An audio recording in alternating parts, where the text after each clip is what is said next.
네, 지난 시간에 이어서 계속 토픽 프로그래밍 파이썬을 진행하고 있습니다. 그래서 우리 지난 시간에 퍼블리셔 노드 생성을 봤죠? 다음으로 서브스크라이버 노드를 보고 이것저것 예제들을 실행해 보도록 하겠습니다. 자, 이쯤에서 여러분들이 개념이 흔들리시면 안 되기 때문에 한번 다잡고 가겠습니다. 서브스크라이버 노드를 작성할 건데 지금 우리는 노드 두 개가 생성되고요. 이 노드들이 토픽으로서 데이터를 주고받죠. 그런데 토픽은 보내는 대상인 퍼블리셔와 받는 대상인 서브스크라이버가 있고 실제로 오고 가는 데이터는 메시지라는 이름을 갖고 있다고 했어요. 그래서 우리는 아까 지난 시간에 퍼블리셔 메시지를 보내는 퍼블리셔를 작성해 보았다면 이번에는 보내지고 있는 메시지를 받는 서브스크라이버를 이제 작성하는 거라고 이해하시면 됩니다. 그리고 실질적으로 무엇을 받느냐라고 하는 예제단에서 우리는 2D 라이더 데이터를 subscribe 해보고자 합니다. 이 2D 라이다가 뭔지 살짝 이야기해 보고자 하는데요. 2D 라이다가 이렇게 생겼어요. 이게 휴큐라는 일본 회사에서 나온 건데 여기 보시면 가운데 원기둥 같은 것이 있습니다. 이 원기둥을 중점으로 해서 원기둥에서 빛이 사방으로 막 퍼져나가요. 빛은 한번 뭔가 물체에 튕기면 다시 되돌아오는 성질을 갖고 있죠. 그런데 예를 들어서 가까운 곳에 물체가 있을 때랑 먼 곳에 물체가 있을 때 빛이 한번 튕긴 다음에 다시 돌아오는 시간 이 차이가 날 것입니다. 이것을 통해서 그 레이저의 속도, 그러니까 빛의 속도죠. 빛의 속도와 한번 물체까지의 왕복 거리를 알게 되면 물체와 이 라이다 센서 사이의 거리를 알 수 있게 돼요. 이것을 통해서 이 지금 사방으로 레이저를 쐈으니까 사방으로부터 이제 얼마나 거리가 떨어져 있는지를 알 수 있게 되는 거죠. 그래서 결론은 이러한 이미지를 얻게 돼요. 지금은 전방 180도로 쐈는데 전방 180도로 레이저를 확 흩뿌리고 다시 돌아오는 데이터들을 취합해서 그러면은 이러한 형식으로 이제 포인트들이 나와서 앞에는 동그라미 물체가 있구나. 이 오른쪽 왼쪽에는 사각형의 장애물들이 있구나를 인지할 수 있는 그런 라이다 센서입니다. 그런데 라이다에 대해서 조금 더 이야기하자면 지금 우리가 갖고 있는 우리가 볼 때만 이렇게 사람이 보기 때문에 동그라미네, 네모네 라고 이해하지 실질적으로 이것이 라이다는 그냥 점점점점점점 포인트들밖에 없어요.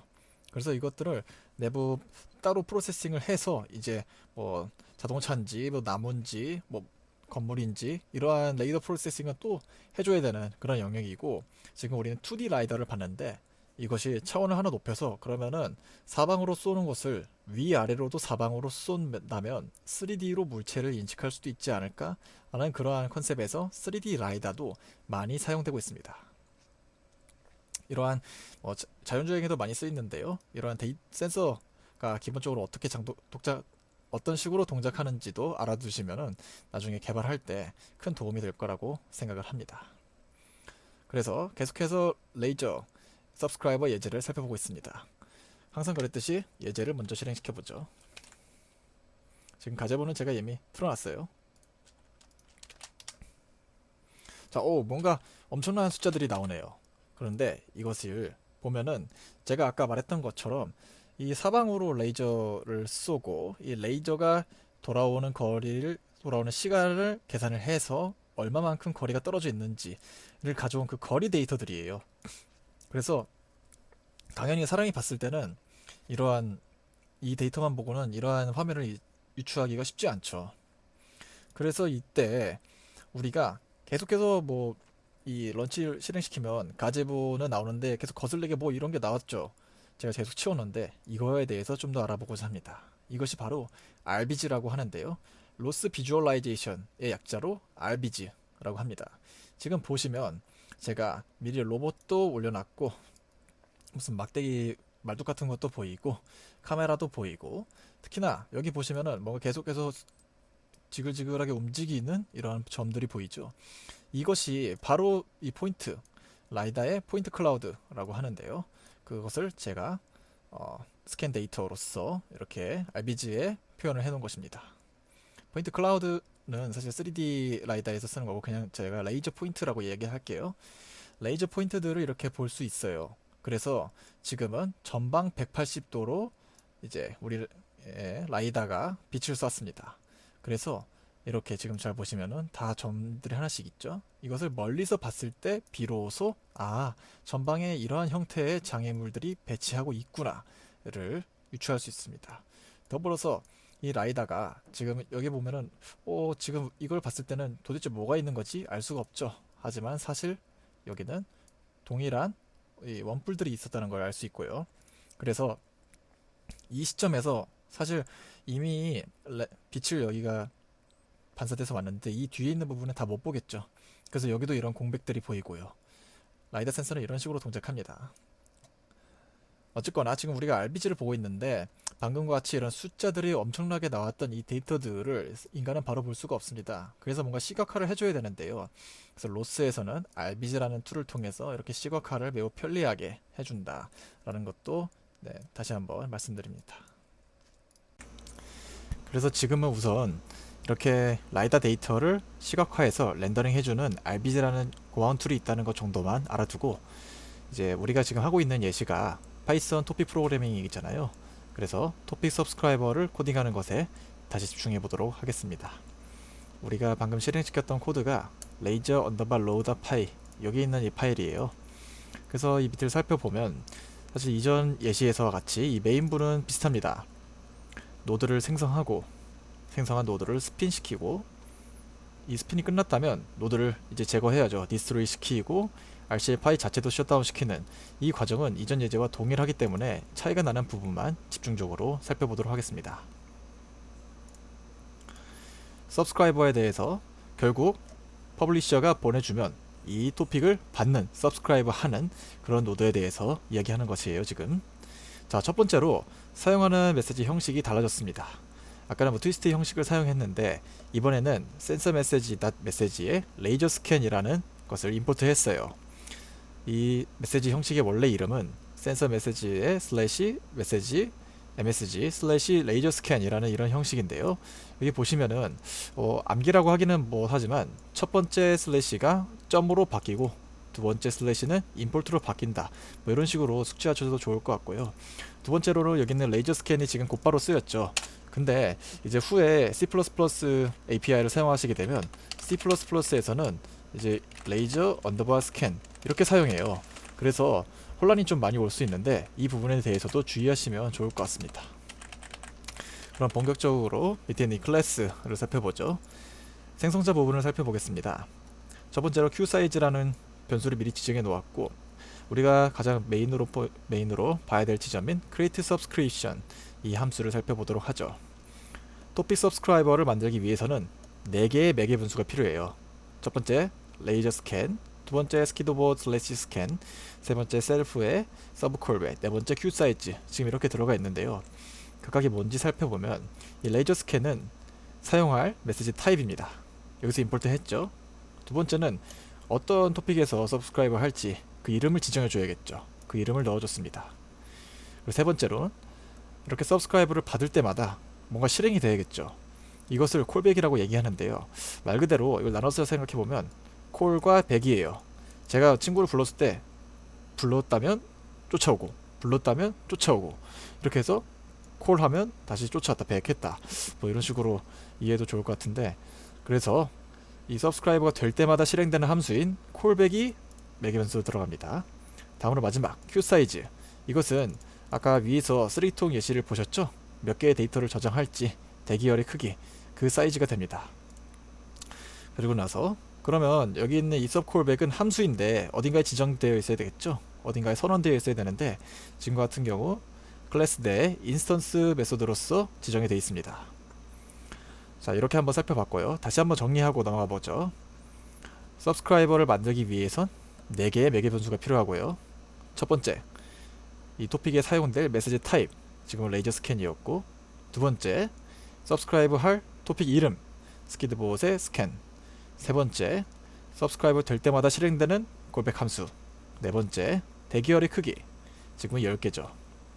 그래서 이 서브 콜백 함수를 한번 좀 더 살펴볼까요?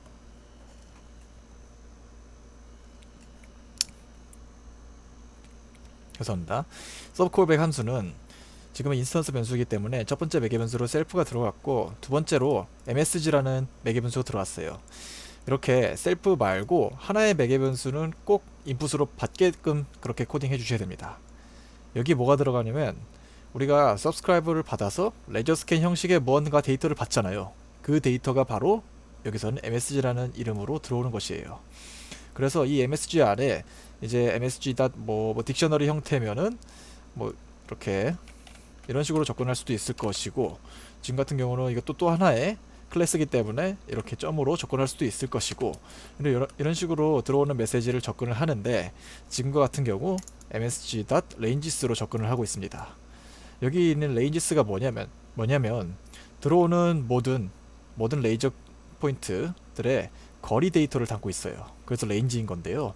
그래서 360도로 흩뿌린 그 모든 데이터가, 그 모든 데이터의 거리가 바로 출력되다 보니까 엄청나게 많은 양이 들어왔고, 우리가 알 수 없는 어떤 숫자로서 들어왔던 거죠. 사실은 그 숫자 하나하나를 살펴보면 특정한 각도에서 물체 사이와의 거리, 이렇게 유의미한 의미를 갖고 있는데, 이렇게 바로 로우 데이터를 살펴보다 보니까 그러한 작업은 되지 않았었던 거죠. 어쨌든 요점은 서브스크라이버 만들 때 세 번째 매개 변수로 들어갔던 콜백 함수, 그 콜백 함수는 다음과 같은 형식으로 만들어줘야 되고요. 지금 인스턴스 변수로 만들었기 때문에 셀프가 들어갔고, 무조건 하나의 매개 변수가 필요하는데, 이것이 바로 서브스크라이브에 돼서 들어온 데이터에 해당한다는 거, 이 점을 유의해 주시면 좋을 것 같습니다. 그래서 다음으로는 이 q 사이즈에 대해서 살짝 이야기를 해보고자 합니다.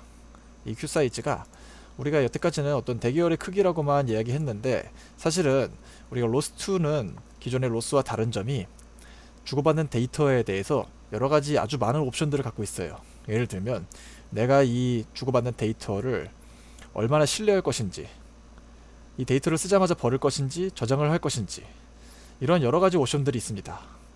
그 중에서 이 q 사이즈는 데이터를 몇 개나 보관할 것인지에 대한 QoS 옵션이에요. 이 QoS가 어떤 퀄리티라고 생각하시면 좋을 것 같아요. 그래서 이 데이터가 얼마나 좋은 퀄리티를 가지고 있는지, 이걸 판가름하는 여러 옵션이라고 생각하시면 좋을 것 같고요. 그 중에서 QoS 옵션 중에서 이 QSize는 히스토리 옵션에 가깝다고 할 수 있어요. 데이터를 몇 개나 보관할지 결정하는 옵션이라고 되어 있죠. 그래서 이러한 옵션들에 대해서는 이번 강의에서는 자세하게 다루지는 않고, 사실 어려울 수도 있는데 나중에 좀 더 궁금하다 하시면 제가 오로카라는 이 네이버 카페에 레퍼런스를 걸어두었습니다. 그래서 친절하게 이야기하고 있어요, 여러 옵션들을.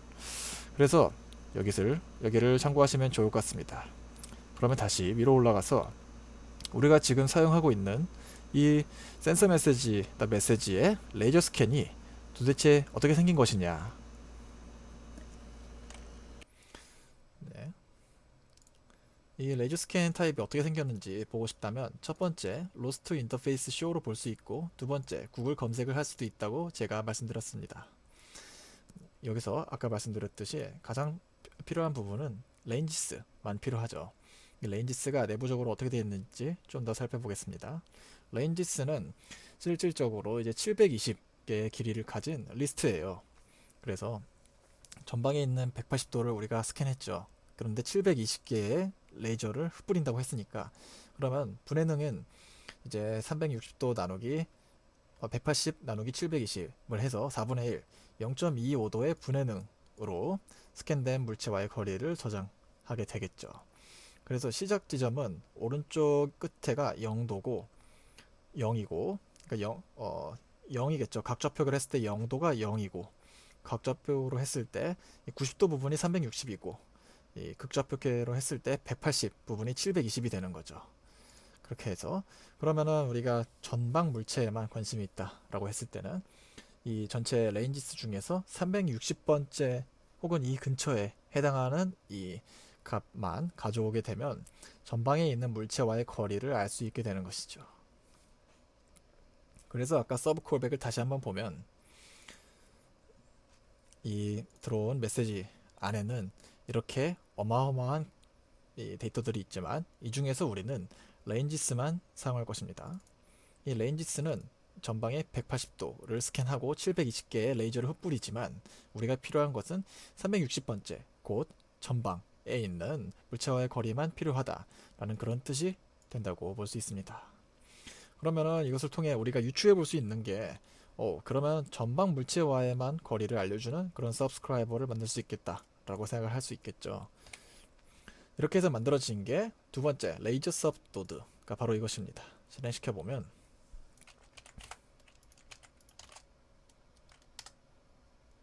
네, 전방 물체와의 거리만 나타내고 있습니다.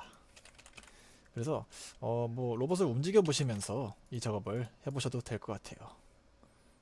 로봇을 움직이는 거는 제가 전 시간에 배운 바 있죠. 그렇게 하셔도 됩니다. 뭐 한번 해볼까요?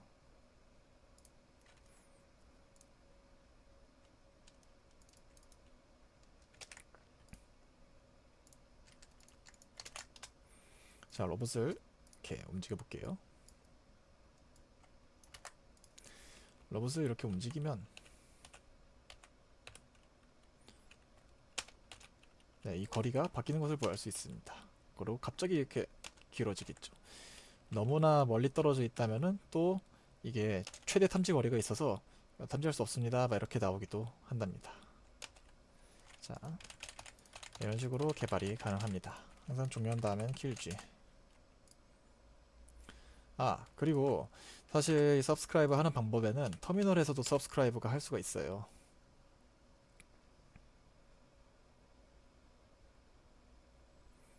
네, 지금과 같이 마침 잘 나왔네요. 이런 상황이 있는데 이때는 또 다시 프로세스를 죽여주고 다시 실행시켜 주시면 됩니다. 이런 경우가 종종 있어요. 윈도우즈에서는 한 번 가지보를 틀 때 시간이 너무 많이 걸려서 여기서 시간이 소요가 많이 될 것 같습니다. 지금 계속해서 RBG에 이 값들이 나온다는 것은 계속해서 어딘가에 있는 퍼블리셔가 스캔된 이 레이저 데이터들을 계속해서 퍼블리시하고 있다는 뜻입니다. 그렇기 때문에 RBG에서 보인 거고요. 그러면 이것을 코드상으로 본 게 아니라 이번엔 터미널 상에서 확인해 보고자 합니다. 다음과 같이 가능하죠. 네. 그런데 지금 같은 경우는 너무 이제 가독성이 떨어져 가지고 지금 아마 보시면 네, 이렇게 중간에 값들이 막 섞여 있는데 이것도 레인지스가 나오기는 했는데요. 인덴시티가 다 0이었네요. 뭐 이런 식으로 나오는데 가독성이 너무 떨어져서 여기서는 추천을 별로 하지 않습니다. 이러한 방법이 있다라는 것을 말씀드렸습니다. 자, 여기까지 첫 번째 프로그래밍 시간이었고 많은 것을 배웠는데요. 심지어 중간에 한번 나눠서 배우기도 했어요. 그런데 지금까지 배운 기능들, 기능 측면에서 한번 살펴볼까요? 로봇을 다양한 방향과 속도로 움직일 수 있게 됐습니다. 어떻게 했죠? 커맨드 벨로시티 퍼블리시를 통해서 가능했죠. 다음으로 로봇에 달린 여러가지 센서들 중에서 라이다 센서의 센싱 값을 가져올 수 있게 됐고요. 이 센싱된 값이 실질적으로 어떤 의미를 갖고 있었냐라는 측면에서는 전방 물체와의 거리를 알 수 있었습니다. 꼭 전방뿐만이 아니라 이제 측면, 왼쪽, 오른쪽도 알 수 있게 됐다는 거 아시죠? 자, 그러면 이 두 개를 취합해 봤을 때 종합적으로 그러면 이런 기능도 구현할 수 있지 않을까 생각해 보시죠. 전방의 물체까지 거리를 계속해서 봅니다. 그리고 계속 직진을 해요. 그러다가 일정 거리만큼 전방에 있는 물체와의 전방에 있는 물체와의 거리가 일정 거리보다 작아지면 혹은 일정 범위가 되면 자동으로 로봇을 멈추게 합니다. 이것이 가능한 이유는 서브스크라이버를 통해서 전방 물체와의 거리를 알 수 있었고 퍼블리시를 통해서 로봇의 방향과 속도를 지정할 수 있었기 때문이죠. 그러면 이렇게 하는 노드를 여러분들께서 직접 작성해 보는 것을 제가 과제로 한번 해드리겠습니다. 과제는 뭐 당연히 처음부터 코딩 하시면 제일 좋겠지만 위에 있는 것을 통해서도 사실 충분히 할 수는 있을 거예요. 하지만 제가 템플릿을 만들어 놨습니다. 기본 템플릿이 있고 여기 안에 이제 제가 주석 처리해 놓은 이 부분만 여러분들께서 작성을 해 보셔서 아까 제가 말했던 기능이 구현되는지 해 보시면 좋을 것 같습니다. 답을 먼저 말씀드리면요.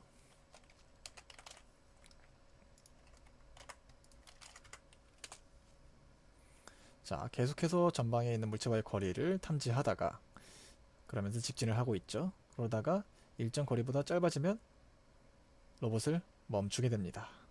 그래서 지금 부딪히지 않고 딱 제자리에 주차된 모습이 보이죠. 이러한 것을 작성하는 걸 이번에 과제로 한번 해보고자 합니다. 사실 뭐 과제라 어렵고 할 수도 있지만 방금 제가 실행시켰던 것처럼 이 커맨드를 사용하면 여러분들께서 바로 하실 수 있고요. 그래서 정답도 이렇게 링크를 걸어 두었으니 보시다가 참조하셔도 좋을 것 같습니다. 이렇게 해서 이번 시간 로스트 토픽 프로그래밍 파이썬으로 하는 것을 두 번에 걸쳐서 나눠서 강의를 진행해 봤습니다. 다음에는 C++로 강의를 해보려고 합니다. 그러면 감사합니다.